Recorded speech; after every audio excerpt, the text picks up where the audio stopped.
grande de Centroamérica como institución de segundo piso en apoyo a la industria de microfinanzas de Honduras y Caribe. Estamos llegando desde Guatemala hasta Panamá y ahora abriendo República Dominicana, apoyando a los emprendedores de estos países. Realmente, pues, el trabajo de la institución ha sido reconocido a nivel internacional. Somos dentro de las primeras 10 instituciones a nivel mundial reconocidas por su alto desempeño social y financiero, y realmente nos enorgullecemos, ¿verdad?, de pertenecer pues a Honduras, de haber sido creada acá por la Asociación Nacional de Industriales, ¿verdad?, muchos de los cuales pues son miembros de nuestra junta directiva, de nuestra junta de gobernadores, que aquí también están presentes en esta reunión. Agradecido con todos ustedes. Nuestra institución tiene más o menos alrededor de unos 1.000 millones de lempiras en cartera, las que canalizamos a través de 50 instituciones de microfinanzas, con lo que llegamos a más de 300,000 micro y pequeños empresarios de la región. Son 300,000 familias que pues han tenido en el microcrédito y en los otros productos microfinancieros pues la oportunidad de mejorar su calidad de vida. Realmente nos sentimos sumamente orgullosos de ello.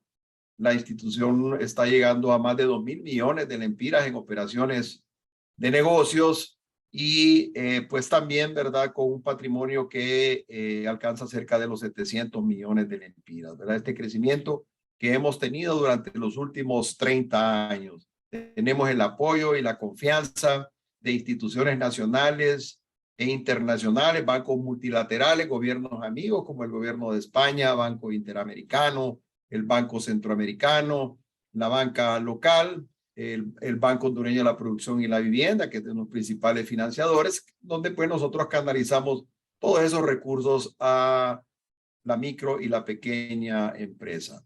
Así es que les agradezco nuevamente a todos esta oportunidad de haber aceptado nuestra invitación y pues le voy a dar paso, ¿verdad?, al licenciado Julio César Raudales, mi amigo Julio, a quien pues hace algunos días le pedí que nos ayudara a darnos a conocer pues su perspectiva, su conocimiento, su experiencia y cómo ve pues el país en temas económicos y políticos en los próximos días. Creo que todos estamos interesados pues en conocer, ¿verdad?, cuál va a ser nuestro desempeño como país y de aquí pues derivar también algunas acciones en nuestras instituciones.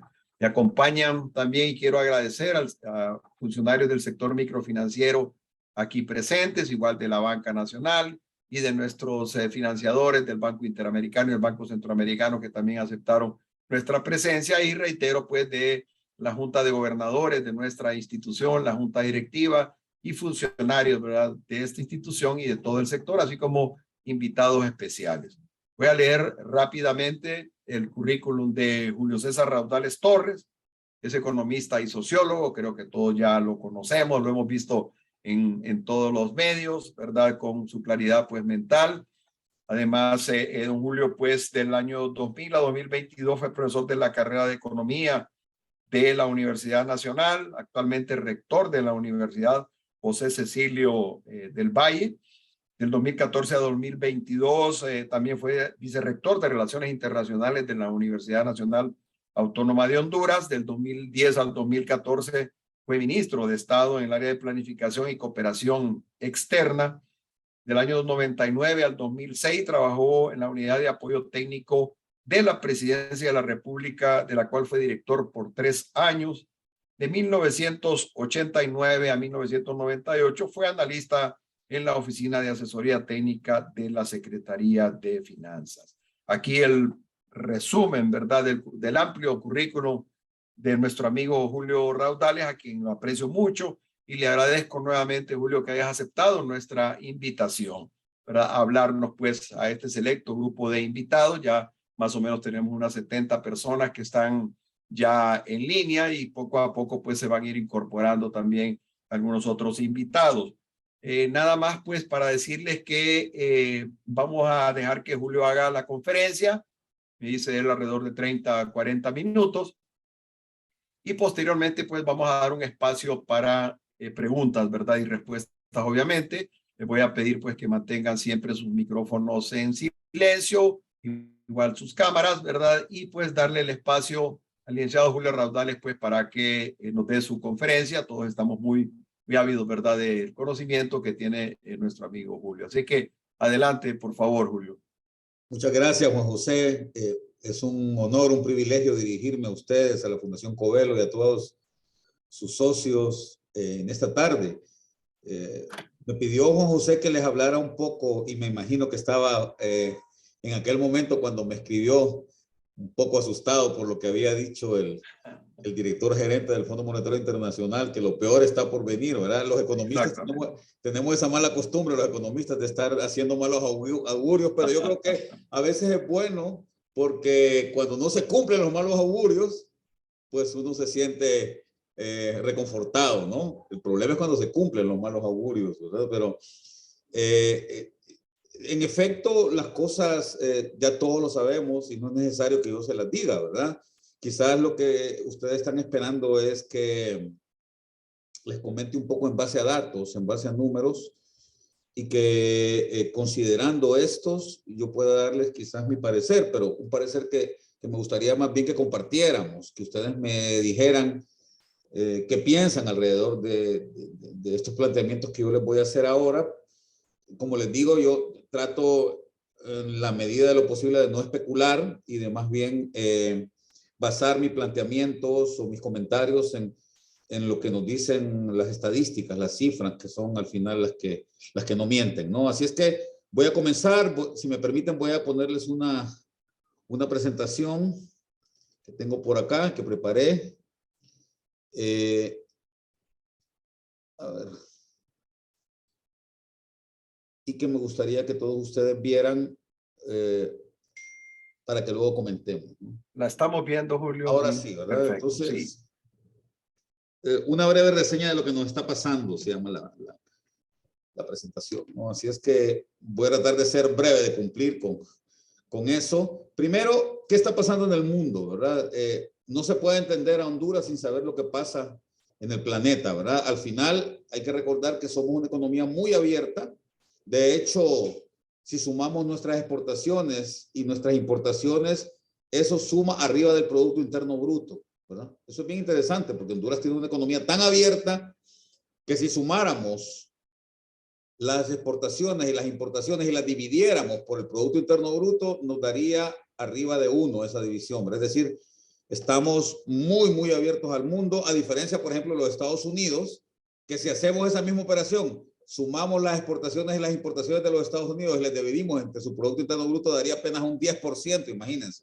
Estados Unidos es una economía pero tan grande que a pesar de que es el país que más exporta y más importa en el mundo, es el país que más le vende al resto del mundo y además es el país que más le compra al resto del mundo. Son tan grandes, tan gigantescas sus exportaciones y sus importaciones, pero comparadas con lo que producen ellos internamente, con lo que producen ellos, es realmente poco, ¿no? Es apenas un 10%.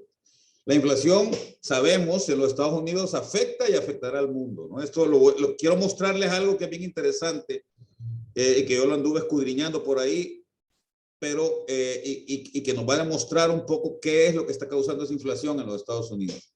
La guerra en el oriente de Europa tiene las expectativas en vilo, sabemos, ¿no? Pensábamos al comienzo que esta guerra iba a durar unas 2 semanas. El mismo Putin creo que está asustado, nunca creyó que sí le iba a ser tan larga la guerra. Él creyó quizás que en un par de semanas iba a estar en Kiev y ya tomando Kiev y poniendo un presidente títere, ¿verdad? Pero no sucedió, no está sucediendo. De hecho, las últimas noticias es que en algunos lugares hay retirada por parte de las tropas rusas, pero seguimos en vilo, no sabemos qué puede suceder. Putin ya amenazó, ha hecho amenazas veladas, sin ser explícito, de que puede utilizar armamento nuclear, lo cual sería sumamente grave, ¿no? Luego, otro elemento, la situación política en Latinoamérica, pues sabemos que está cambiando, ¿no? No voy a ponerles el famoso mapa que anda circulando en las redes sociales, en donde se ve totalmente pintado el mapa de rojo, salvo Paraguay, Panamá, creo, y Guatemala.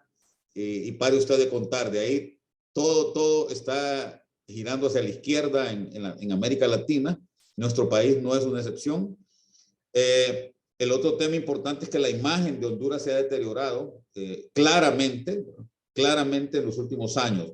No es un tema de este año, ni de los 2 años, ni de los 3 años anteriores. Es un tema ya de larga data, ¿no? Que la imagen del país está muy deteriorada. Creo que la crisis política que culminó con un golpe de Estado en el 2009 fue, digamos, el sumum de ese deterioro, pero ha ayudado muchísimo el hecho de que se hayan dado tantos escándalos de corrupción y sobre todo el mérito de ser el único país del mundo que tenemos un presidente o un expresidente recién salido de sus funciones preso en otro país, ¿no? Luego, un poquito el tema también de que el nuevo gobierno ha ralentizado su inversión, ¿verdad? Hace poco el director gerente del Fondo Monetario Internacional dijo que lo peor estaba por venir, ¿no? Y aquí hay una gráfica de eso. El Fondo Monetario acaba de pronosticar que el crecimiento mundial el próximo año, en el 2023, va hacia la baja. Antes lo tenía más o menos en un 3% el crecimiento para el 2023, pero ahora lo están rebajando a 2.7%, ¿no? Y ahí ustedes pueden ver la proyección tanto para el mundo. Estados Unidos, ustedes pueden ver cómo baja, ¿verdad? Cómo ha bajado también su proyección. China, que ha tenido crecimientos del 7, 8% en los últimos años, ahora está en 4% nada más. Y la peor de todas, por supuesto, la zona euro, que debido a la guerra, ustedes pueden ver ahí, les voy a poner mi cursor para ver si nos ubicamos, ¿no? En esta, a donde tengo mi cursor, pueden ver cómo la zona euro es la zona que más está siendo afectada por esta situación, por su crecimiento. Y por supuesto que las economías emergentes también no nos quedamos atrás, estamos con un crecimiento por debajo de lo que se había planteado originalmente. En el mapita de la izquierda pueden ver también ustedes cómo ha venido cayendo esto. Cómo tanto en el 2021 y en el 2022 la incertidumbre se estaba apoderando de estas proyecciones, ¿verdad?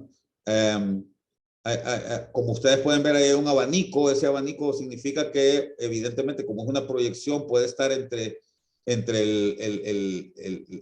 lado o la orilla más baja del abanico, que pudiera ser, digamos, lo peor, y la orilla más optimista, que es la de arriba, ¿no?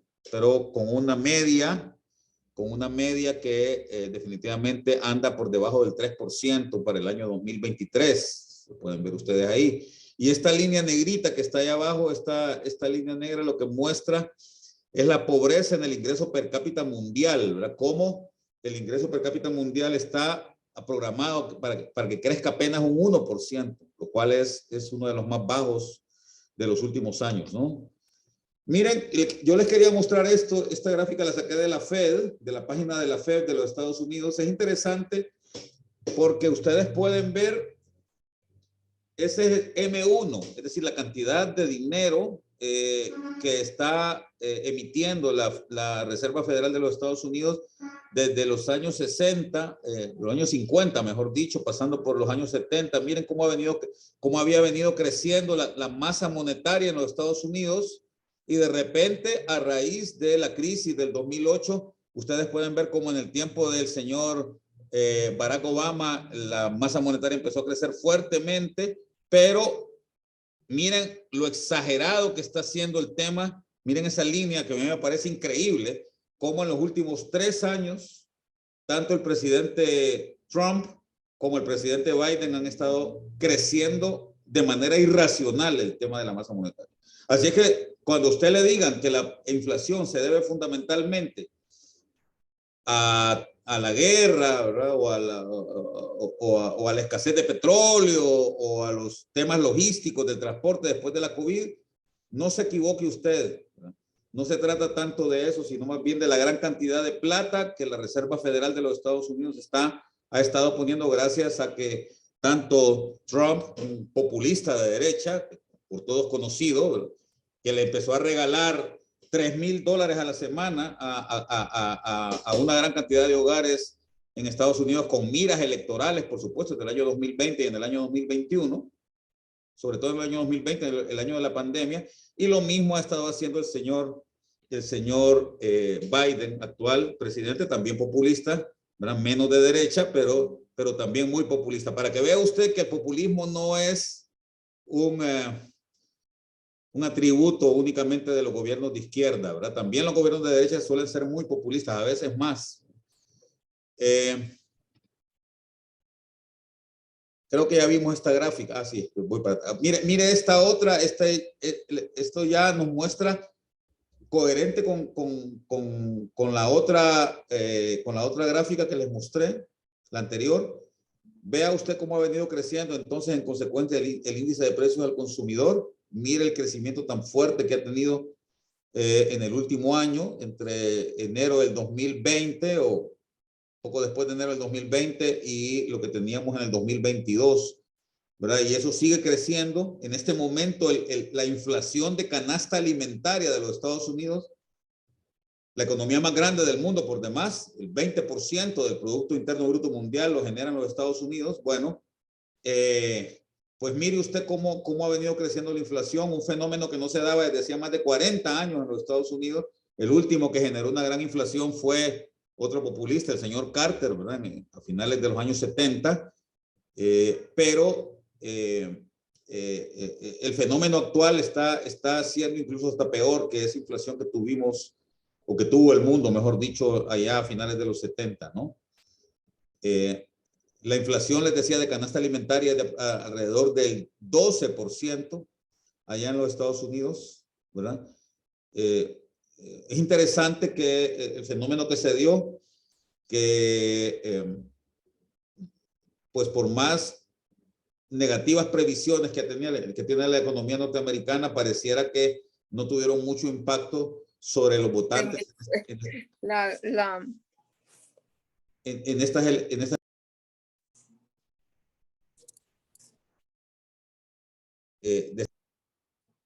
Dímelo. Por favor, le solicito que nos apaguen los micrófonos, los participantes, y habilítenme el micrófono, por favor, al conferencista.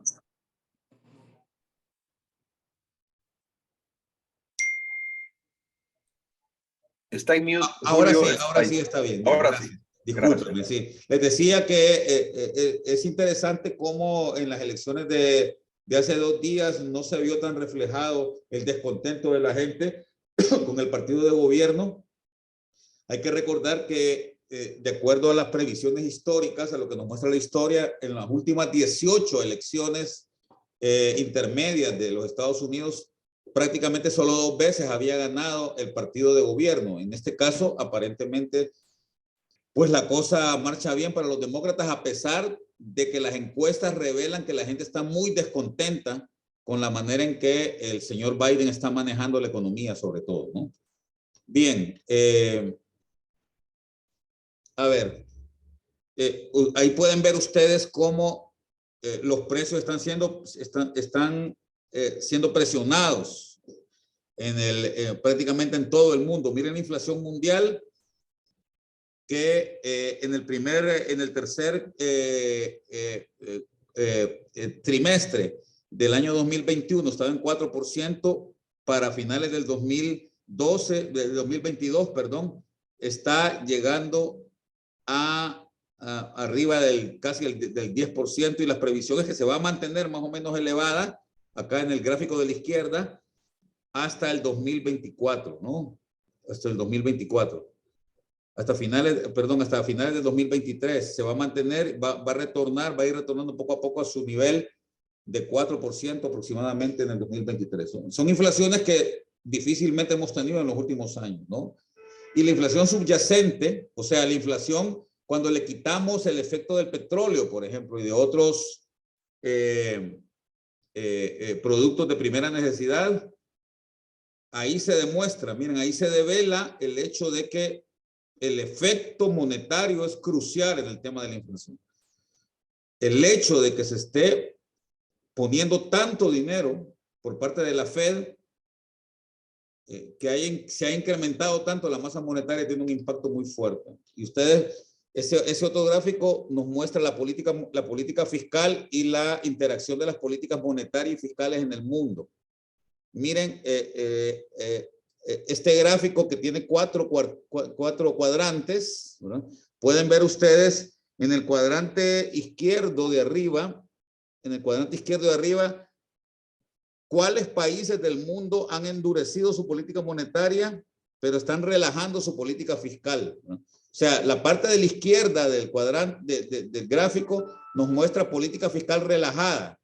La parte de arriba nos muestra política monetaria endurecida y la parte de abajo nos muestra política monetaria relajada, ¿no? Entonces vemos que, por ejemplo, Corea, Italia, Brasil están elevando sus tasas de interés, pero al mismo tiempo relajando su política fiscal.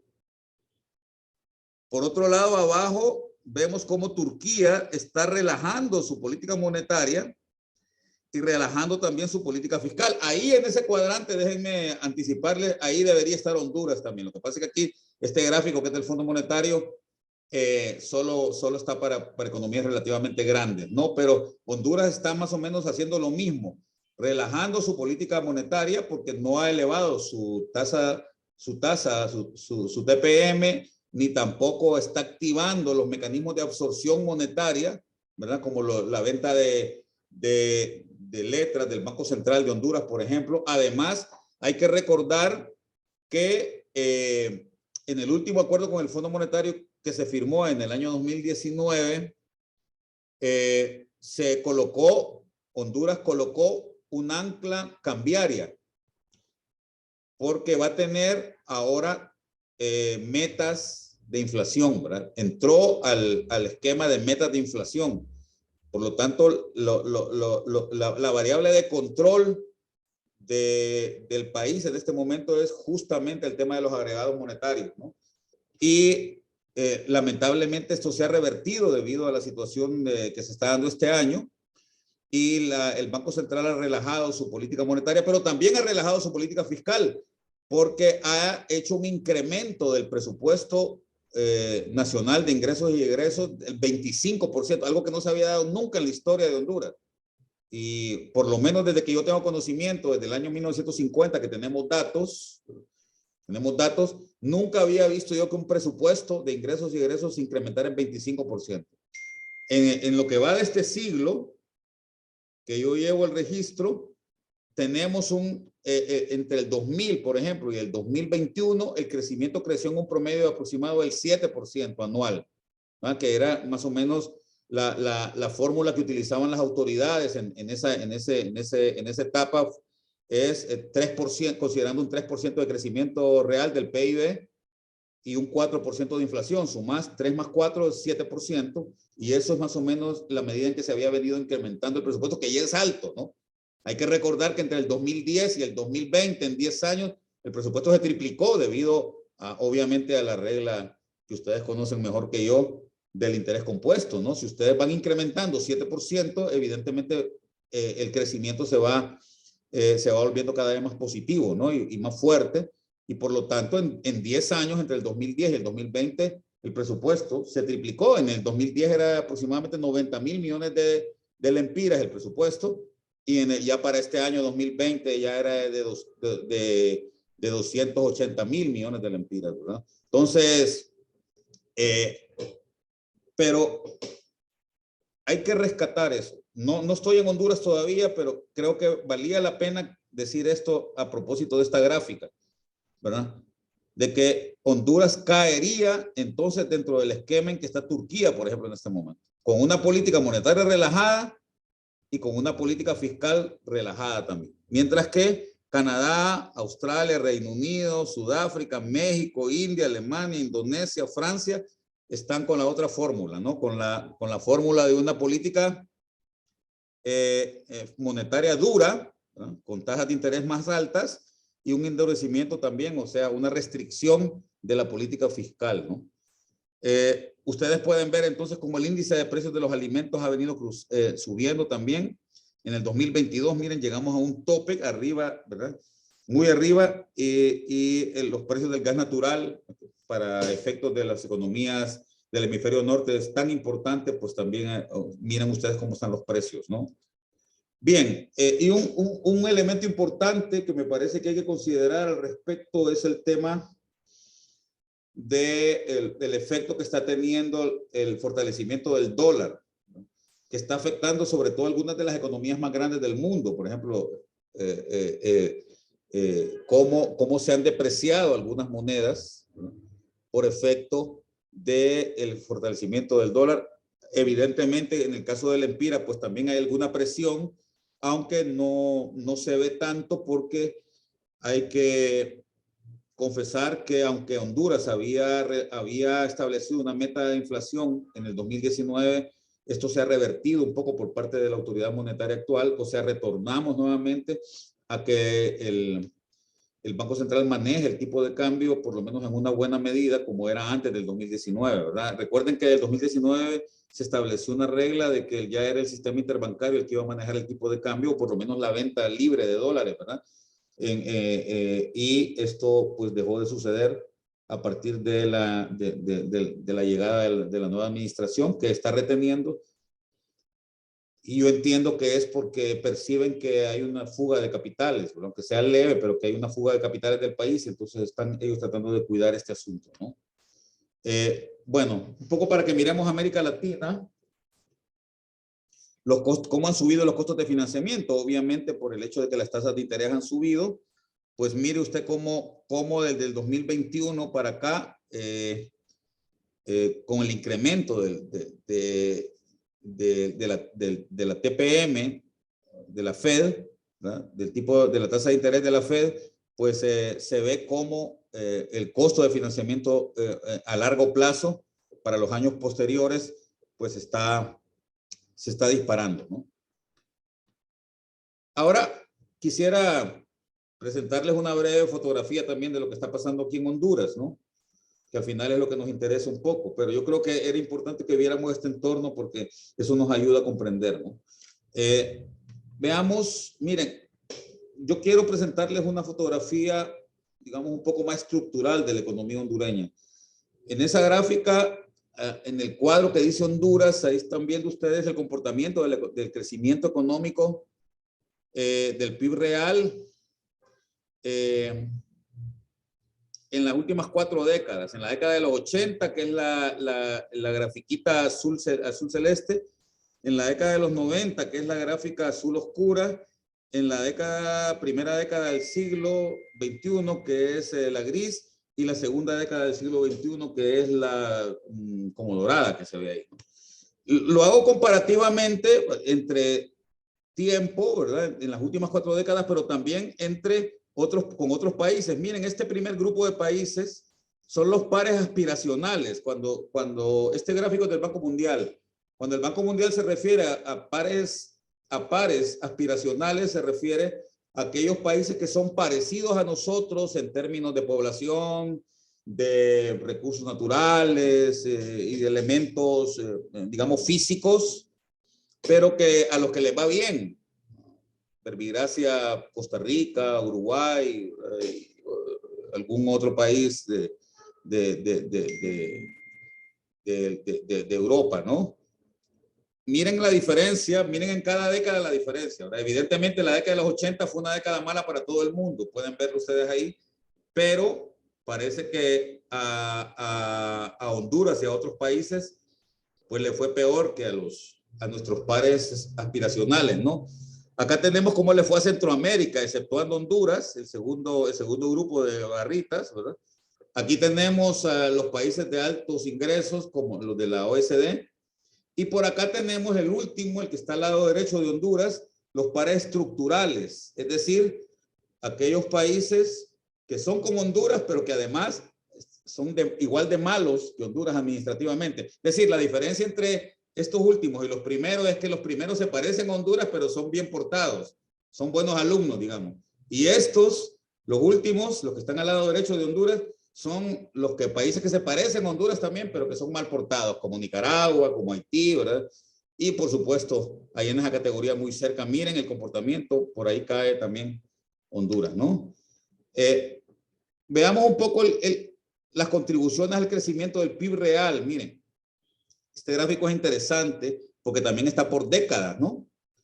Y nos muestra que realmente la productividad en Honduras de los factores de producción se ha movido, ha sido dinámica relativamente, aunque el crecimiento ha sido bajo siempre. Miren, en los años 90, entre el 90 y el 99, pues el crecimiento anduvo más o menos en un 4.5%, ¿verdad? Pero vale la pena destacar que el trabajo y el capital, ¿verdad?, eran los factores que más aportaban al crecimiento en los años 90. Sin embargo, la productividad de esos dos factores era muy negativa en esos años. Y el capital humano, ¿verdad?, capital humano que tiene que ver con el nivel educativo, pues siempre es una franjita muy delgadita, ¿verdad? O sea, y ese es uno de los elementos que comprueba el por qué en Honduras nos va mal en general y sobre todo, me parece a mí, por qué en Honduras la gente sale huyendo. Es obvio, miren, porque si el capital humano es tan bajo, eso tiene una incidencia en la productividad y eso hace, en la productividad de los factores, y eso hace que la gente entienda, perciba que haciendo lo mismo en un país como los Estados Unidos, por ejemplo, puede ganar 10 veces más. Es decir, si yo lo único que sé es barrer y trapear, pero resulta que aquí en Honduras por barrer y trapear me pagan 8,000 lempiras, para ser optimista, sé que si me voy a Fort Lauderdale o a Washington o a Virginia, voy a ganar 80,000 lempiras al mes, ¿verdad? Si allá en los Estados Unidos por hacer ese trabajo el pago son 8 o 9 dólares la hora. O sea, que si logro conseguir trabajo 8 horas diarias allá durante 6 días, probablemente voy a tener un ingreso de 80,000 lempiras versus los 8,000 que en el mejor de los casos puedo ganar acá. Entonces, ante tan bajo nivel de capital humano, es crucial esa franjita, la clarita que está arriba en el primer gráfico, ¿verdad? Eso demuestra el por qué la gente en Honduras tiene ingresos tan bajos, ¿verdad? Es algo que yo he venido sosteniendo en los últimos días, ¿verdad? En los últimos tiempos. El problema en Honduras es el bajo nivel de ingresos, más que el desempleo, aunque hemos tenido problemas de desempleo y de subempleo, pero más que el problema del subempleo y el desempleo es el problema de que cualquier trabajo que yo haga, casi cualquier trabajo que yo haga, me reporta menos ingresos que en otros países, ¿no? Y bueno, vemos que en la última barra que me muestra este quinquenio del 2014 al 2019, pues prácticamente el capital humano está aportando un poquitito más, ¿verdad? Pero definitivamente el crecimiento pues se ha mantenido como en toda la década, pues un tanto bajo, ¿no? Este gráfico de acá lo que me muestra es el valor agregado de los sectores económicos, ¿no? El verde es la agricultura, el azul es la industria y el azul oscuro es la industria y el azul claro son los servicios, ¿no? Los tres grandes sectores de la economía hondureña.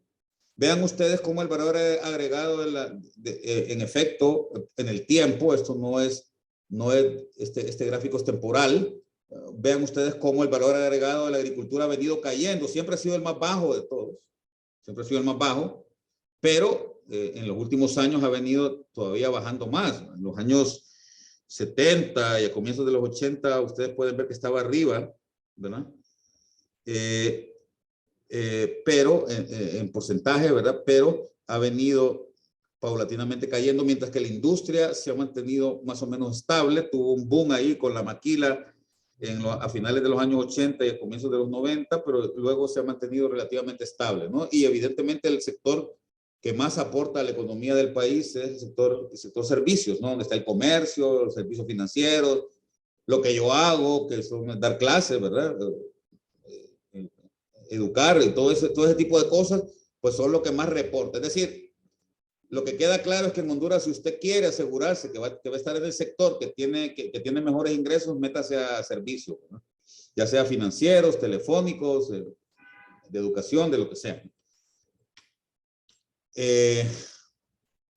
Veamos la próxima. Este me muestra los mismos sectores, pero en cuanto a generación de empleo. Y ahí vemos que la gráfica cambia un poco, ¿no? En el tiempo también. Aquí la tenemos desde el 91 hasta el 2019. Y ustedes pueden ver ahí, no quise poner el 2020 porque el 2020 fue muy malo, ¿no? Es un año atípico y no tengo datos del 2021 todavía. Pero en esos 20 años, en estos 20 años, usted puede ver ahí cómo el sector que más empleo aporta sigue siendo el sector servicios. El sector agrícola es el segundo lugar, ¿no? Aproximadamente un 30%, y el sector industrial es el sector que menos empleo aporta acá en el país. También creo que está muy claro, solo es importante que vean más o menos los números, cómo están, ¿verdad? Y un poco cómo están las exportaciones también, miren.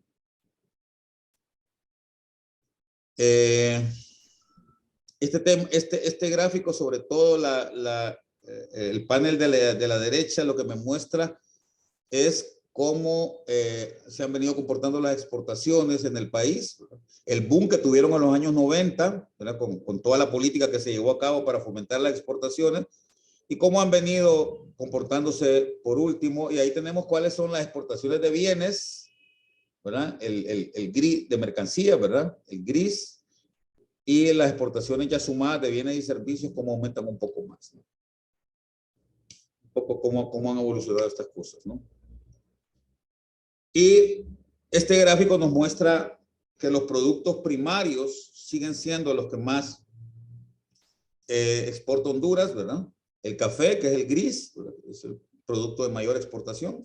Ustedes pueden verlo cómo se ha venido comportando. También tuvo su boom, ¿verdad? Esto es un porcentaje, ¿verdad? Del 100% exportado, ¿cuánto es cada uno de esos productos, verdad? El aceite de palma es el verdecito claro, que está arriba del gris. Las verduras frescas, que han crecido poco en los últimos años, ¿verdad? Es el verde oscuro. El plástico, el papel y el carbón, algunos productos industriales, el cartón, algunos productos industriales también han tenido un comportamiento relativamente estable y bajo, ¿no? O sea, realmente la producción industrial es muy poco, y el banano también es un producto muy, muy tradicional de exportación, aunque ahora menos. Ahora vemos que es un porcentaje mucho menor que el café. Pero lo importante es que ustedes pueden ver que realmente en los últimos 12 años pues ha sido más o menos estable el comportamiento. Hubo un boom de la producción cafetalera en términos del valor agregado debido a la mejora que hubo a finales de la primera década de este siglo, y que ha mejorado la calidad del café, y eso hace que valga más, y por lo tanto que las exportaciones de café hayan subido un poco, ¿no? Yo supongo que todo esto ustedes ya por lo menos intuitivamente ya lo manejan, ¿no? Y aquí están los destinos, miren. Veamos que Honduras ha diversificado en tanto sus exportaciones, pero tampoco tanto, ¿no? Tampoco tanto. Entonces vemos como, por ejemplo, México en el año 2007 era un destino importante y ha caído, ¿no? Y vemos cómo Estados Unidos, ahí el azul claro de arriba, ahí ven ustedes que prácticamente la mitad de las exportaciones de Honduras generalmente cada año se dirigen hacia los Estados Unidos, ¿no? Eso vale la pena. Hemos tenido alguna apertura para exportar a países OCDE, a países de la OSD, pero no la hemos sabido aprovechar. Se firmó un acuerdo de libre asociación con la Unión Europea que me parece que no le hemos sacado mucho provecho, ¿no? Y hace falta incentivos, digamos, para que los exportadores hondureños vayan más a la Unión Europea, ¿no? Por ejemplo, o a otros países de la OSD que podrían ser mercados importantes para nosotros, ¿no? Ahora me gustaría que vieran esto. Creo que este gráfico les interesa mucho a ustedes. Miren, el sector industrial, cuánto empleo genera, ¿verdad? Ustedes pueden ver que prácticamente la MIPYME es la que más empleo está generando, ¿verdad? En el país, aunque y evidentemente lo que nos muestra, sobre todo este gráfico de la derecha, es que las grandes empresas son realmente muy pocas en Honduras, ¿verdad? Muy pocas, y a pesar de que son las que más empleo generan, ¿verdad? Las MIPYMES generan muy poquito empleo, ¿verdad? Mientras que las grandes empresas, que son poquísimas en el país, las que tienen más de 500 empleados, son muy pocas, generan mayor empleo. Es decir, hay un potencial ahí también que estamos desperdiciando, ¿no? Y bien, aquí esto tiene que ver con la participación de las empresas exportadoras e importadoras con respecto a otros países, ¿no? De América Latina y también con países, Honduras es el país, está en los dos paneles, es el azul, ¿verdad? Y miren qué interesante, porque aquí lo que se ve es que Honduras, comparada con países de Latinoamérica y del Caribe, ¿verdad? Exporta menos, ¿verdad? En general, y también con países que tienen ingresos medio bajos, aunque ellos está bajo Honduras. Y el panel de la derecha lo que nos muestra es también qué tanto estamos utilizando nosotros nuestros recursos naturales como insumos para las exportaciones. Y ustedes pueden ver que Honduras está arriba de Latinoamérica y de países de ingresos medio bajo en cuanto al uso de insumos de origen extranjero, ¿no? Lo cual atenta también un poco contra la balanza comercial o la balanza de pagos del país, sobre todo con la balanza comercial, porque la balanza de pagos, afortunadamente, gracias a las remesas, ha estado bastante bien casi continuamente desde el huracán Mitch, ¿verdad? Bien, solo eso era un poco la fotografía del país, cómo nos estamos llevando, ¿verdad? Y me gustaría que tratáramos de contestar esta pregunta, ¿verdad? ¿Qué está pasando con la nueva administración? Ya tiene 9 meses. Ya debería nacer el niño, ¿no? Y me gustaría repasar algunas medidas, ¿no? La derogación de la ley de empleo por hora, la nueva ley de energía eléctrica, la prohibición de la minería, que creo que eso es más un discurso, porque no entiendo que no ha habido un decreto que esté prohibiendo la minería, no sé si ustedes me corrigen. La derogación de las famosas zonas de empleo y desarrollo económico, el presupuesto, los préstamos del Banco Central, el anuncio de la renegociación de la deuda pública. En términos económicos, estas son las 7 medidas más importantes, creo que ha tomado el nuevo gobierno en 9 meses. Valdría la pena hacer un análisis formal de cuál ha sido el impacto o el posible impacto que tenga ex ante, ¿verdad? Que pueda tener todo esto. En el caso de la ley de empleo por hora, pues ya se está viendo que están saliendo una buena cantidad de empresas del país que se habían acogido a este régimen y que al ver que el mismo pues ya no le está funcionando, están siendo objeto pues de caída en los ingresos y han tenido que despedir a alguna gente porque no están en disposición de elevar los costos tanto como para quedarse, ¿no? Entonces está provocando algunas salidas y algunos problemas en ciertas empresas, ¿no? El otro tema importante es el decreto que en el mes de mayo se aprobó, creo, o abril, en la nueva ley de energía eléctrica, ¿verdad? Que sustituye o que revierte algunos de los elementos que estaban en la ley aprobada en el 2014, la ley de la industria eléctrica, ¿verdad?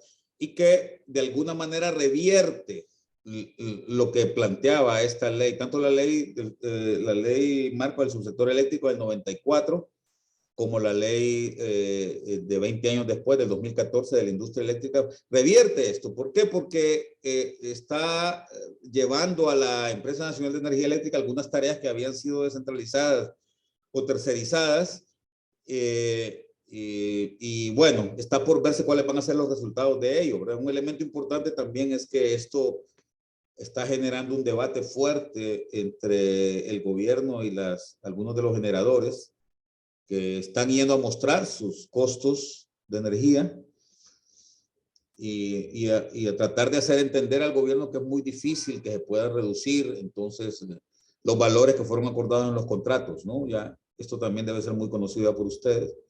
El tema de la prohibición de la minería, que por lo menos el anuncio que se hizo por parte del gobierno hizo que algunas inversiones que estaban previstas no entraran al país. La famosa derogación de la sede, como les decía, que más allá de que probablemente es una ley muy impopular, y más allá de que nos guste a nosotros o no la famosa ley o la famosa reforma constitucional que se dio, que consideremos o no que es lesiva a la soberanía nacional, el problema es que la derogación, sin un acuerdo con las pocas empresas que había, está generando alguna percepción de inestabilidad, que ya era común en el caso hondureño, de que hace que nuestro bono, o mejor dicho, nuestro riesgo país sea elevado, porque no es la primera vez que en Honduras las leyes se revierten de un año a otro y las reglas cambian, ¿verdad? Pero este tema, pues es un tema de mucho debate en el país y puede generar algún problema en términos del ingreso de inversión, no solo extranjera, sino también nacional. El presupuesto supernumerario, que ya les hablé, que creció un 25%, algo que no se había dado nunca en la historia. 3 préstamos del Banco Central de Honduras que han sido aprobados por el director y que suman más o menos 44,000 millones de lempiras, ¿no? No se han ejecutado, por cierto, no se los ha gastado el gobierno, pero están ahí y están aprobados, ¿no? Y el anuncio de la renegociación de la deuda pública que causó algún revuelo, sobre todo a comienzos de la administración, cuando la presidenta en su discurso inaugural anunció que iba a renegociar la deuda. Los tenedores de bonos hondureños allá en Nueva York y en otros lados pusieron el grito en el cielo, dijeron ya nos quedamos sin pago, ¿no?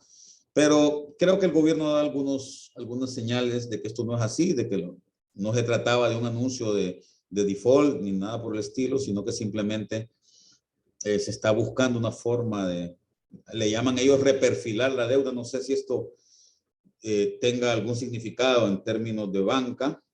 Yo, como no soy experto en banca, no se lo puedo decir, ¿verdad? Lo que yo he trabajado siempre es la parte fiscal y he trabajado la parte de deuda pública y lo que entendería yo es que se pretende buscar una forma de llegar a un acuerdo como el que se tuvo en el año 1998-99, cuando se entró la iniciativa HIPIC y a la iniciativa MDRI, ¿no? Que permitió que la deuda se rebajara, ¿no? Algunas otras, se ha capitalizado Banadesa también, se anunció que se le iban a poner 800 millones de lempiras. Se anunció también que se reducen las tasas de interés de Banprovi. No estoy muy seguro qué tan eficientes son estas dos últimas medidas, la 8 y la 9, en términos de acceso de pequeños productores a crédito. Yo percibo, y no quiero ser alarmista con esto, pero yo percibo que Banadesa es un banco que tiene capital negativo ya en una alta proporción. Así se tomó, así lo retomó o así lo tomó esta administración. Y yo me imagino que esos 800 millones apenas pues capitalizan en parte el déficit que tiene el banco, ¿no? Y en el caso de Banprovi, pues también, no estoy muy seguro si convertirlo en un banco de primer piso y reducir artificialmente las tasas de interés vaya a tener algún efecto importante en términos de los créditos que se puedan otorgar. Porque el gran problema de estos dos bancos, y ustedes lo saben mejor que yo, porque la mayoría de ustedes son expertos en finanzas, es la cartera vencida que tienen, los problemas que tienen de morosidad y de otros temas, ¿no? Hay una reestructuración también de grandes y medianos contribuyentes del servicio de administración de rentas. Esto lo está haciendo, entiendo, el gobierno con miras a poder captar más dinero, pero está redefiniendo, digamos, qué es un gran contribuyente y un mediano contribuyente. Aparte de eso, también han anunciado, y esto no lo puse acá porque no veo que haya nada en concreto al respecto, han anunciado que van a modificar las exoneraciones fiscales. Es un anuncio que hizo la ministra de Finanzas, pero no han hecho nada en concreto. No han hecho nada en concreto. Probablemente, y lo que yo vi fue una presentación que hizo el Fondo Monetario Internacional y me llamó mucho la atención porque lo que el fondo le está pidiendo, y creo que no está quedando totalmente claro, Eso es que el fondo lo que quiere es que se derogue la exoneración por el impuesto sobre ventas. Impuesto sobre ventas, no tanto a las exoneraciones a los impuestos sobre la renta y a los impuestos al comercio. Pero entiendo que el discurso del gobierno no es tanto por ese lado, ¿no? Un subsidio cruzado a la energía eléctrica. ¿Qué significa esto? Bueno, significa que el gobierno no está dando nada de sus... con este subsidio no está haciendo ningún sacrificio fiscal. Es decir, está tratando de que el subsidio sea autofinanciable, es decir, cobrarle más a la gente que consume más energía para con ese dinero poder cubrir digamos, el sacrificio de que los consumidores de menos de 150 kilovatios hora no paguen. Hablando el otro día con el ministro de Energía y gerente de la ENE, amigo mío, él me decía que el cruce de este subsidio ha sido positivo para el gobierno.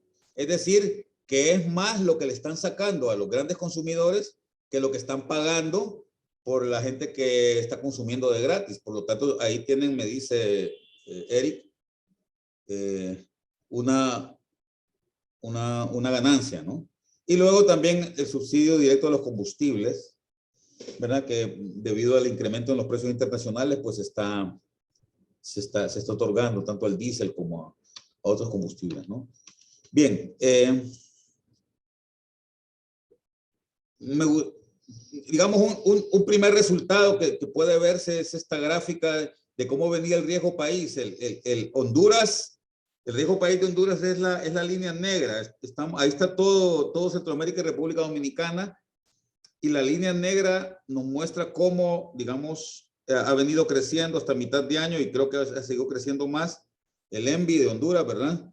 Que es el indicador para países de renta media.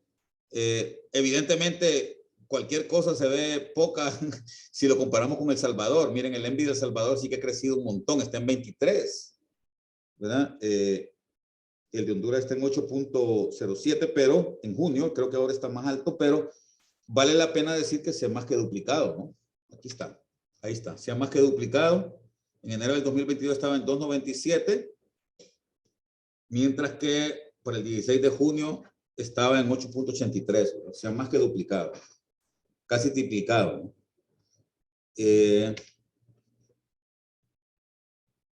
Un elemento importante es que me gustaría también analizar con ustedes es por qué, si los ingresos han crecido. De hecho, hemos tenido más ingresos de lo que se presupuestaron.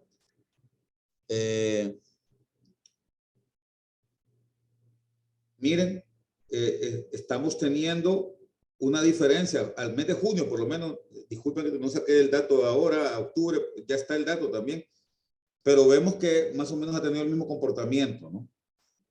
Hay más ingresos este año que el año pasado. Han crecido los ingresos fiscales. Y si ven el gasto ustedes ahí, si ven el gasto, miren, los gastos no se han ejecutado.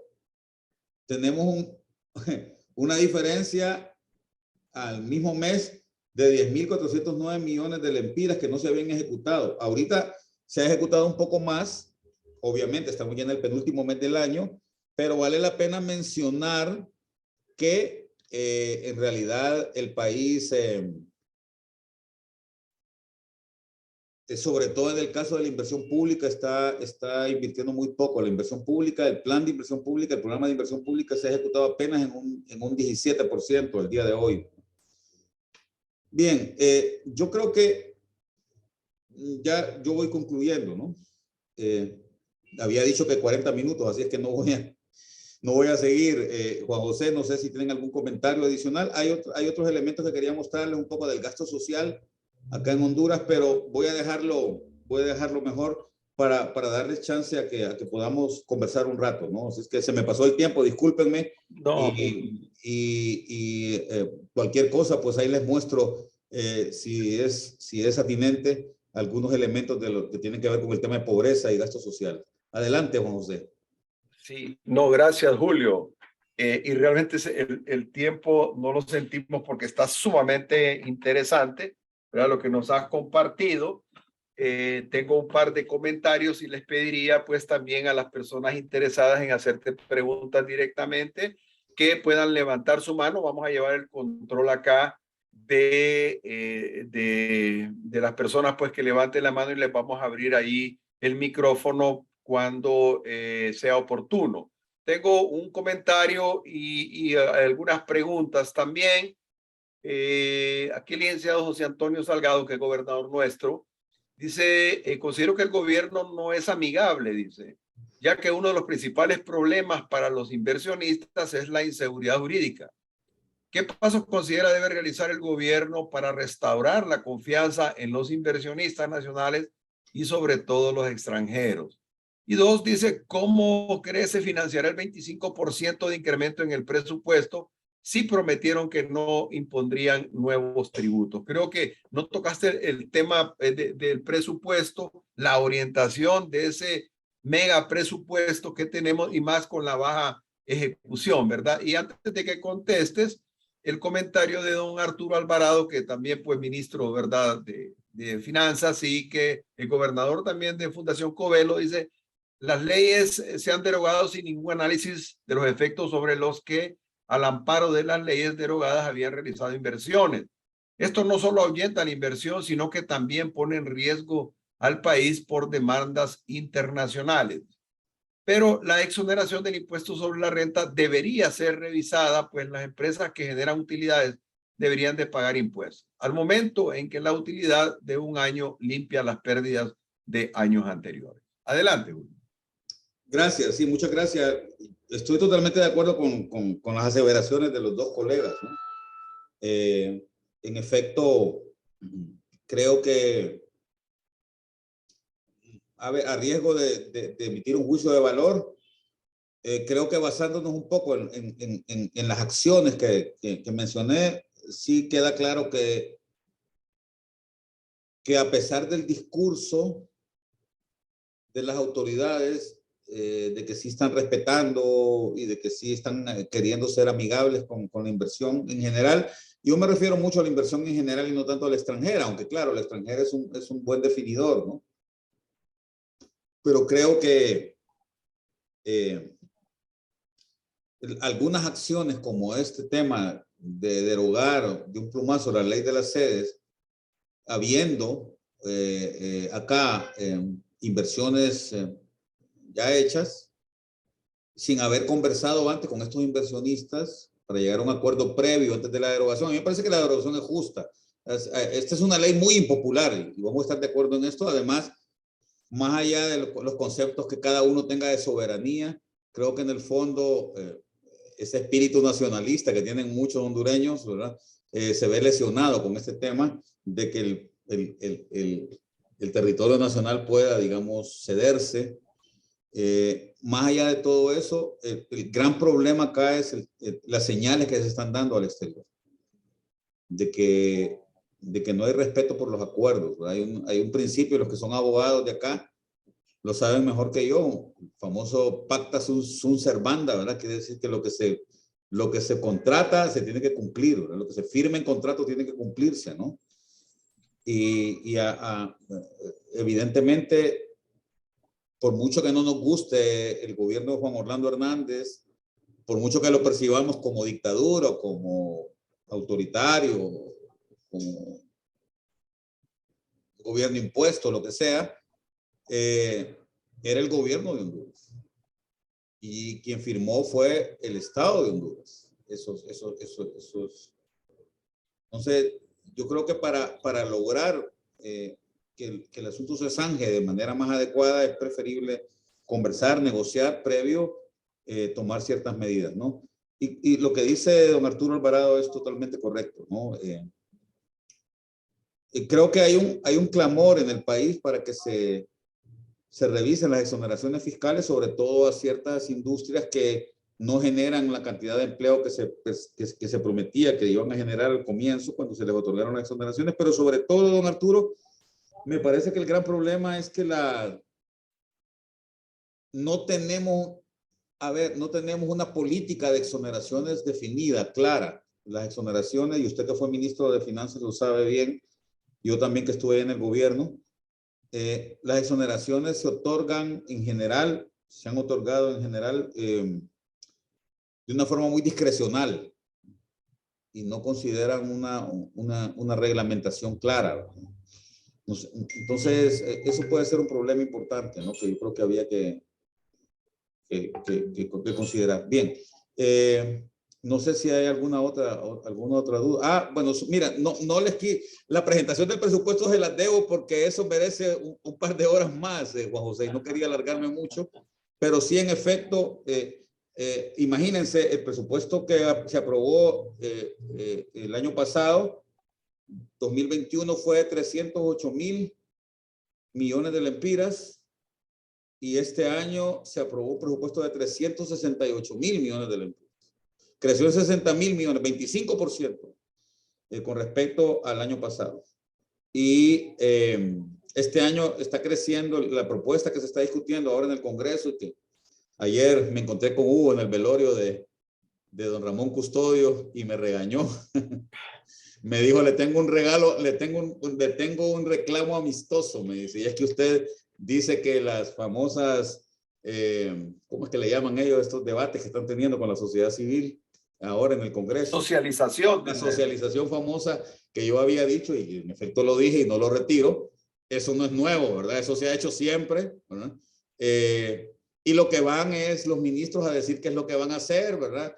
Y bueno, hay un tiempo para que el FOSDE y Fundación Covello y el COEP y los demás digan qué les parece y qué no les parece, pero bueno, una vez que dicen los de Covello y los del COEP qué no les parece el presupuesto, pues, pues mucho gusto, me alegro que no les parezca, pero no vamos a cambiar nada, ¿verdad? Es decir, eso es lo que sucede, ¿verdad? Ahora, ojalá, Hugo, le digo yo ayer, ojalá que este año sea distinto, ¿verdad? Pero yo hasta no ver, como dijo Santo Tomás, ¿verdad? Hasta no ver, no creer, ¿verdad? Entonces, pero sí es un tema interesante el del presupuesto, que creo que vale la pena que ustedes como Fundación Covello, si es que los invitan a este tipo de, las dejen claras, ¿verdad? Sobre algunos elementos que en el presupuesto no, sobre todo el tema del financiamiento, y creo que alguien mencionó el tema del financiamiento también en la pregunta, ¿no? ¿Cómo se va a financiar un incremento del 25%? Bueno, ya lo dije, se está financiando con 44,000 millones, con 3 préstamos del Banco Central, y me parece a mí que en estos 4 años, por lo menos, el principal financiador del presupuesto nacional va a ser el Banco Central de Honduras, lo cual, y déjenme, yo lo he dicho en los medios de comunicación, lo cual es veneno puro, ¿verdad? Si usted quiere asegurarse que el país va hacia el desastre, financie el presupuesto nacional con fondos del Banco Central de Honduras. Eso es lo que hizo Alan García en los 80 en Perú, eso es lo que hizo Banzer en los 90 en Bolivia, ¿verdad? Eso es lo que hizo, lo que ha estado haciendo Hugo Chávez y Maduro en Venezuela, y eso es el llamado preciso y directo al desastre, ¿verdad? Lamentablemente, mi amiga Rebeca, que creo que es la única amiga que tengo en el consejo, en el gabinete económico, pues parece estar de manos atadas ahí. Estamos en algo que los economistas denominan dominancia fiscal, ¿verdad? Que significa que la política monetaria está totalmente subyugada a lo que el gobierno decida, ¿no? Gracias, Julio. Aquí hay un comentario también, bueno, una consulta. Roniro dice, ¿qué recomendaría el gobierno si estamos ante una demanda internacional con un tema de sedes? Hay que establecer una mesa de diálogo para buscar un punto en donde al menos no pierda tanto el Estado de Honduras, porque más allá de si violenta la soberanía, creo que también ahuyenta la inversión. ¿Cuál es el camino a seguir? Dice, ya sabemos esa demanda, se habla de, no sé si eran 30,000 millones de dólares, una cuestión así que realmente pues nos dejaría, ¿verdad? Difícil. El otro tema, Julio, es el tema de la cancelación de fideicomisos, que muchos de ellos eran del Banco Central, y si lo que tú mencionas, ¿verdad? Que se va a financiar con fondos de préstamo del Banco Central que nunca se pagan, pues realmente eran fideicomisos para la producción, mayormente manejados por el banco, por el Banprovi, pero como se metió el hachazo ahí, se voló todo, ¿verdad? Era más que todo dirigido a fideicomisos manejados por privados. ¿Qué comentarios tienes al respecto? Mira, sobre el tema de la sede, yo creo que ya dije más o menos lo que pienso. Yo creo que es importante negociar, en efecto, como dice el amigo. Entiendo que hay por lo menos, a ver, solo es una de las famosas sedes. No recuerdo, yo me confundo con los nombres, no sé si es la Orquídea o la otra, la que está amenazando con Próspera. La Próspera. La Orquídea, entiendo que se está cambiándose de régimen nada más y se está adhiriendo al régimen al Tratado de Libre Comercio y actuando como una empresa norteamericana que está apegada al Tratado de Libre Comercio con los Estados Unidos. Así que por ahí, yo creo que por ahí podrían ir las negociaciones. Aparentemente los de Próspera son los que no quieren, ¿no? Aparentemente se les han hecho algunas ofertas de ese tipo y no quieren, insisten, ¿verdad? Pero creo que va a ser importante que el asunto se negocie antes de que nos vayamos a una instancia de arbitraje internacional que puede salirle muy caro, por varias razones. Una, porque, como les decía, es que ellos no firmaron con Juan Orlando Hernández, ni con Eval Díaz, ni con Tito Cardona, ¿verdad? Firmaron. Se hace un pago que es cuenta afecta, saca el ingreso, entra a la cuenta de oro. No sé si lo que estaba diciendo Carlos era para el grupo, pero bueno, el punto es que la firma de estos contratos no fue con estas personas, fue con el Estado. Y yo, sin ser abogado, sin saber mucho de esto, percibo que va a ser bastante difícil que un tribunal de arbitraje internacional no vaya a darle la razón al inversionista en este caso, ¿no? Por más que digan que era una violación a la Constitución, por más que digan eso, no veo yo la forma en que estas cosas cambien. Han habido experiencias también cuando Allende nacionalizó el cobre allá en Chile en el 71, sucedió lo mismo. Ellos podían decir, los chilenos podían decir lo que quisieran, ¿verdad? Sobre el derecho ancestral que tenían al cobre, pero les embargaron los barquitos, ¿verdad? Les embarcaron los barquitos, ¿verdad? Eso no se libraron, ¿verdad? Entonces, y ha sucedido en otras ocasiones también más acá. Y sobre el tema, ¿cuál era el otro? Ya me olvidó la otra pregunta. Perdón, bueno, hay una consulta aquí de una funcionaria de Emma Dávila, una funcionaria nuestra, sobre el tema del deslizamiento de la moneda para los próximos, para un futuro cercano. Hay de alguna manera, pues, ¿verdad? Hay un poco de pánico, creo que tú lo mencionaste, un poco de dolarización de los ahorros en lempiras también. ¿Cómo ves eso? Y la inflación, ¿verdad? Que también, pues, ante esta recesión que estamos, ¿verdad? Prácticamente. ¿Cómo ves el futuro, pues, de estos indicadores macro? Sí, eso es muy bueno. Mira, el tema del deslizamiento de la moneda yo no le pondría tanto cuidado. Estamos ante un gobierno, no quiero decir la palabra, pero estamos ante un gobierno que tiene tintes populistas y que lo más probable a ver, quiero explicar un elemento técnico que es importante. ¿Por qué tenemos nosotros tantas reservas internacionales? Ustedes han escuchado quizás en los medios de comunicación que se dice que lo normal es que un país tenga reservas internacionales netas para cubrir 3 o 4 meses de importaciones y que eso pues es más o menos suficiente, ¿no? Sin embargo, tenemos reservas internacionales para cubrir 7 u 8 meses de importación. La pregunta es ¿por qué? Bueno, la respuesta a eso es porque justamente era el escudo que Honduras iba a tener en la transición que está haciendo su política cambiaria de meta de inflación, es decir, liberalizar el tipo de cambio y pasar la venta de dólares y compra de dólares al mercado interbancario, ¿verdad? Para poder definir claramente una meta de inflación y anclarse ahí. Esto no está pasando ya. Entonces ahora el Banco Central está volviendo a manejar el tipo de cambio y lo más probable es que lo van a mantener. Esta variación o sea, el tipo de cambio en lo que va del año no recuerdo bien la cifra, pero debe andar más o menos en 20 centavos, 20, 30 centavos, no ha cambiado mucho. Y eso es lo que me indica, y estamos en un momento, a ver, en los últimos 3 meses hemos estado en la estación de baja, de caída, ¿verdad? Donde hay mayor cantidad de importaciones, perdón, ¿verdad? Porque ya viene la Navidad, entonces los importadores están acelerándose, además está subiendo el precio de los combustibles, y también estamos en un momento en donde no se está vendiendo casi nada al extranjero. El café no está vendiendo ahorita porque no es la época del café, lo mismo los bananos, etcétera, etcétera. Entonces, es natural que en esta época del año el tipo de cambio tienda a presionarse un poco más. Sin embargo, se está manteniendo relativamente estable. Yo ahí no le pongo tanta atención. Me da la impresión a mí, no quiero especular, pero conociendo a mi ganado, como dicen, ¿verdad? Me da la impresión a mí más bien que hasta puede bajar el tipo de cambio en el mediano plazo, ¿verdad? Me da la impresión de que podemos o fijarlo e incluso hasta bajarlo, porque eso es una buena manera de decir que las cosas andan bien, ¿verdad? La gente generalmente percibe, como somos consumistas, ¿verdad? Y es natural, percibe que cuando el tipo de cambio está bajo o está bajando o está estable, pues todo está bien.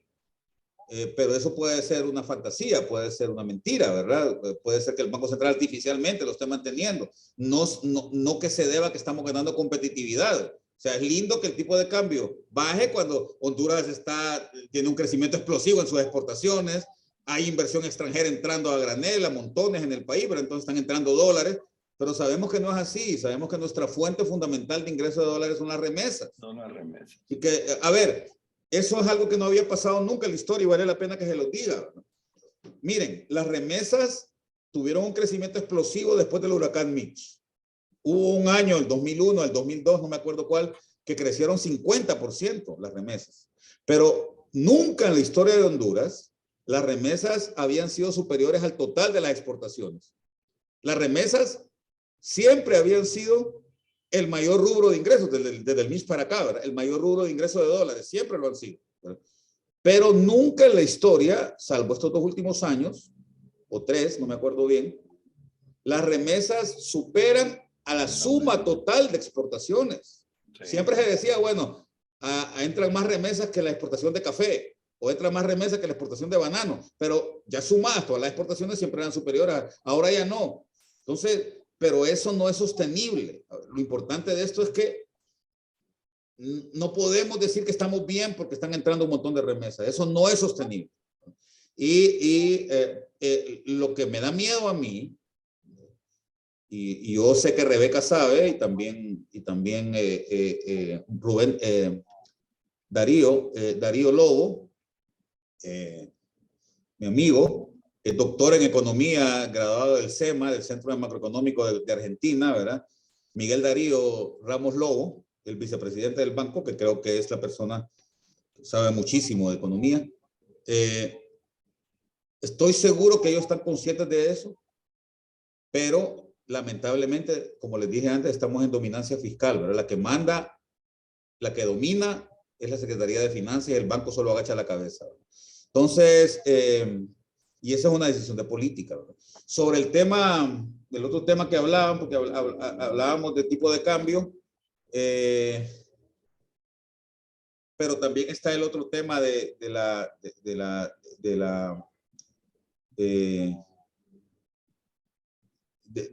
no me acuerdo si era la entrada de capitales o qué era, ¿no? El otro aspecto macroeconómico del que estábamos hablando. La inflación. La inflación, sí. La inflación, era sobre la inflación, sí. En efecto, el tema inflacionario es una variable preocupante. El otro día Rebeca estuvo en frente a frente, recuerdo, y mostró que la inflación nuestra en un porcentaje es importada. Ya vimos que en efecto tiene mucho sentido si la Fed está bajando tanto las tasas de interés o ha estado bajando tanto las tasas de interés y incrementando la masa monetaria, que eso ha provocado una inflación mundial tremenda, ¿verdad? Ya había sucedido en tiempos de Carter también eso, antes de Reagan y en tiempos de Carter, y tuvimos una estanflación también igual a la que se avecina, ¿verdad? Es decir, un incremento en la inflación y una caída en la actividad económica, ¿verdad? Cosa que se da muy rara vez, pero que parece que estamos a las puertas de hacerlo, como dice el Fondo Monetario. Así es que no vamos a poder librarnos mucho de eso, pero creo que el Banco Central tampoco está haciendo un esfuerzo importante. Y yo lo denuncio, lo he denunciado muchas veces, es la dominancia fiscal. No me importa tanto que tal vez yo le puedo dar la razón a Rebeca en el sentido de que la tasa de política monetaria pues no tiene mayor impacto, no tiene mayor influencia en los agregados monetarios, pero es que no es eso lo que nos está generando el incremento de la masa monetaria del país, sino que es el hecho de que el Banco Central está financiando al gobierno. Entonces de nada sirve que le suban a la tasa de política monetaria, porque lo que van a hacer es, tiene razón Rebeca en eso, es contraer la demanda privada. Están atando entonces a los privados y suben la tasa de política monetaria, pero no están atando para nada al gobierno que anda desbocado gastando como loco, ¿verdad? Entonces igual va a ser inflacionista eso. Entonces ahí es donde yo percibo que puede haber un problema, ¿no? Excelente, Julio. Bueno, sí, el tema de las remesas y su impacto es un tema también de otra conferencia, y además sabemos que el impacto social, ¿verdad?, que esto genera también, estas emigraciones, esas caravanas, ¿verdad?, que es, diríamos, uno de los principales problemas que quiere resolver también el gobierno de Estados Unidos, con estos países. Julio, si quieres puedes concluir, no tengo más consultas, decirles que estamos grabando esta conferencia, va a quedar en nuestra página web y en las redes sociales de Fundación Covelo. Ustedes pueden acceder también ahí pues para verlo con sus funcionarios o revisarlo también en algún tema. Para cerrar, Julio, ¿verdad? Te voy a agradecer entonces pues tu último comentario. Bueno, pues general, no, sí. Juan José, muchísimas gracias por invitarme. Siempre es un gusto conversar con ustedes, con la Fundación Covelo y con amigas y amigos que he visto que están conectados aquí. Un saludo a Telma Velar, que la veo, a Telmita, ¿verdad? Por ahí veo también a don Arturo, a don Víctor Rainbow, que fue mi profesor de cuentas nacionales, ¿verdad? Y le agradezco muchísimo todo lo que me enseñó. Bueno, a tantos amigos que están por ahí. Me parece que vi por ahí a mi amigo Ricardo Arias Brito, ¿verdad? Pero no sé si también era él. Sí, ¿verdad? Mi gobernador de Covelo, lo que han mencionado todos los muy bien. gobernadores Sí, de la estoy muy fundación. contento ojalá que pudiéramos vernos en algún momento, ¿verdad? Pero te vamos a invitar a nuestra junta de gobernadores para que participes de voluntariado. Veo Somos también 50. a María Eugenia Covelo, ¿verdad? Que ya la Ahí tuve está acá en la María Eugenia universidad un día también. No, Sí, muchísimas sí. gracias a todas y a todos, ¿no? Por haberse quedado hasta el final. Y cualquier cosa, saben que pues estoy aquí en la universidad, estamos a disposición. Si querés que firmemos un convenio para que hagamos trabajo conjunto, Juan José, Nos agradaría tener muchísimo. de socio a la Fundación Covelo acá, y además les vamos a dar descuento a sus hijos si vienen acá a la universidad. Entonces, tenemos el programa de becas que manejamos, que administramos con COEP a través de Creo. Bueno, pues por ahí lo esperamos la entonces. universidad también, ya ahí tenemos 500 jóvenes financiados. Excelente. A través de la fundación, así es que, y muchos de ellos en la universidad que tú diriges, Julio. Muchas gracias. Bien, excelente. Te agradezco muchísimo nuevamente, Julio. Orden, ¿no? Te agradezco mucho, ¿verdad? Y agradezco pues Juan José, a todas las personas. Sí, doña Telma. Telma. Lo interrumpe, perdón, lo felicito. Es la semana del economista. Ahí está nuestro profesor Reipold también, que es un gran economista, y también a Julito, ¿verdad? Que fuimos compañeros de trabajo y fue nuestro presidente, y esta semana es la semana del economista. El 22, de las elecciones. La próxima semana, que son las elecciones. Y el programa. Telmita, las elecciones son mañana. Mañana. Sí, mañana son las elecciones, pero la otra semana es la semana del economista, y va a estar usted con dos personalidades. Invítenlos ahí para que miren. Sí, gracias por recordarme, Telmita, tiene razón, discúlpeme que no. El día 22 están todos invitados acá a la universidad, en el aula magna, a las 10 de la mañana, a las 9 de la mañana vamos a tener la investidura de la nueva presidenta del Colegio de Economistas, que supongo que no hay otro candidato, ¿verdad? Solo hay una candidata. Y entonces va a ser la licenciada Amparo Canales, la nueva presidenta del colegio, aquí la vamos a investir en la Universidad José de Silio del Valle, aprovechando que es el día de José de Silio del Valle. Pues yo invité a la junta directiva a que vengan, y entonces de 9 a 10 vamos a tener el acto de investidura con todos los miembros del colegio, pero están invitados todos y todos los que quieran venir, y luego a las 10 vamos a tener la inauguración de la cátedra José de Silio del Valle, acá en la universidad. Y para eso vamos a tener un foro sobre José Cecilio del Valle, que creo que hemos sido injustos, Juan José. Sí. De los demás colegas, con José Cecilio del Valle, no le hemos dado todo el brillo que debe dársele a un personaje de este tipo, ¿verdad? El hombre más sabio que ha pisado las tierras centroamericanas. Y entonces vamos a tener a 3 expositores importantes en un foro, ¿verdad? Antes de dar por inaugurada la cátedra de José Cecilio del Valle, en donde lo que buscamos acá en la universidad es propagar los valores republicanos, el nombre del papá y la mamá. patrióticos. La Telma nos apaga su... No, muchas gracias, Julio. Ahí vamos a estar, Gracias, Julio. muchas gracias. Por ahí les llega la invitación. Te agradecemos. Bueno, hubo más de 90, casi 100 personas se conectaron, Julio, a la conferencia, ¿verdad? Tienes pueblo, tienes... si te quieres volver a lanzar, vamos a votar por ti otra vez en el colegio. Te agradecemos muchísimo a todos, ¿verdad? Los que nos han acompañado del sector microfinanciero, nuestros gobernadores, funcionarios del sistema e invitados especiales de la ANDI, de AmCham, que también están por acá, ¿verdad? Y mucha gente pues que nos ha acompañado en esta conferencia de nuestro amigo Julio Raudales. Buenas tardes. Buenas tardes. Les agradecemos muchísimo a todos, ¿verdad? Hasta luego, buenas tardes, gracias. Hasta luego. Buenas tardes, saludos. Hasta luego, don David, mucho Hasta luego. gusto. Un abrazo a todos. Gracias. Elena, saludamos. Buenas tardes a todos.